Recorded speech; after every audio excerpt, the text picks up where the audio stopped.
Have you ever felt like you're doing everything right, but life just keeps knocking you down? You pray, you hope, you wait, but nothing changes. The days bleed into one another, and it feels like the universe has completely turned its back on you. You find yourself whispering, "Why me?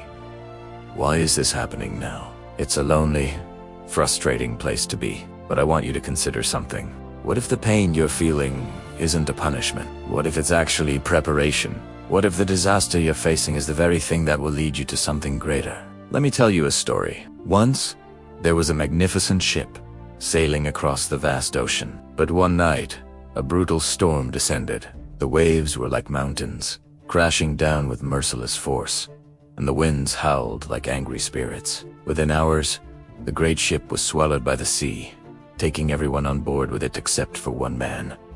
By some miracle, he survived. When he finally opened his eyes, the sun was blinding. He was lying on the shore of a deserted island, his body weak, his stomach empty, and his heart filled with an overwhelming sense of being utterly alone. Looking up at the vast, empty sky, he cried out, "Oh Lord, please, help me.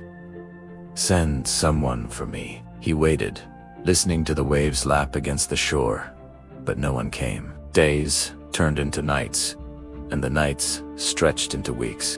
The silence of the island began to feel louder and more suffocating than any storm he had ever endured. Eventually, he stopped praying. He felt forgotten, abandoned by the very power he had pleaded with for rescue. But even in his despair, a small spark of defiance refused to be extinguished. He wouldn't just give up. He started gathering sticks and fallen branches, slowly, painstakingly, building a small shelter to protect himself from the elements. He learned to fish with a sharpened stick, to crack open coconuts, to find edible plants. Life found a new, quiet rhythm. It was a hard life, a lonely one, but it was his. After nearly 20 days of relentless work, he had built a small hut, his only comfort, his only sense of home in this desolate place. It was a symbol of his will to survive. But then, one afternoon, as he was returning from gathering food, his heart stopped. In the distance, he saw a thick column of smoke rising into the clear blue sky. A cold dread washed over him. He started running, his legs pumping as fast as they could carry him. As he got closer, his worst fears were confirmed. His hut, the one thing he had built with his own hands, was engulfed in flames. Everything he had, his only shelter, was burning to the ground right before his eyes. He collapsed to his knees on the sand, the heat of the fire on his face, tears of pure agony streaming down his cheeks. He screamed at the sky, his voice raw with pain and betrayal. "Oh God," he shouted, "I asked you for help, and you gave me this pain. I prayed for mercy, and you burned my only shelter. Why are you so cruel to me?" He felt a profound sense of injustice. What had he done to deserve this? That night, he cried until exhaustion finally claimed him, and he fell into a troubled, dreamless sleep on the cold sand. The next morning, he was awakened by a sound he hadn't heard in weeks, a horn. Faint at first, but steadily growing louder. He blinked his eyes open, his body stiff and sore, and then he froze.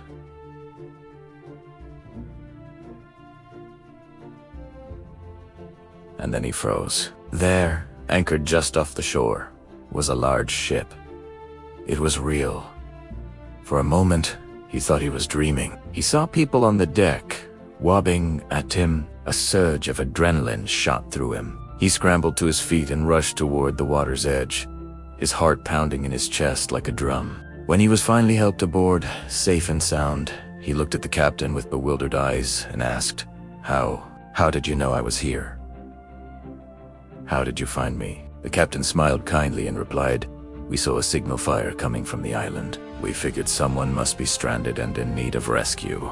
In that moment, everything clicked into place. The man stood there, silent, as fresh tears welled up in his eyes. But this time they weren't tears of sorrow or anger. They were tears of profound, overwhelming gratitude. He finally understood. The very fire that he thought was his greatest tragedy, the fire that had destroyed his home and pushed him to his breaking point, was the signal that had saved his life.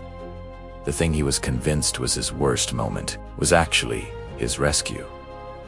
So often in our own lives, when everything seems to be falling apart, we can't see the bigger picture.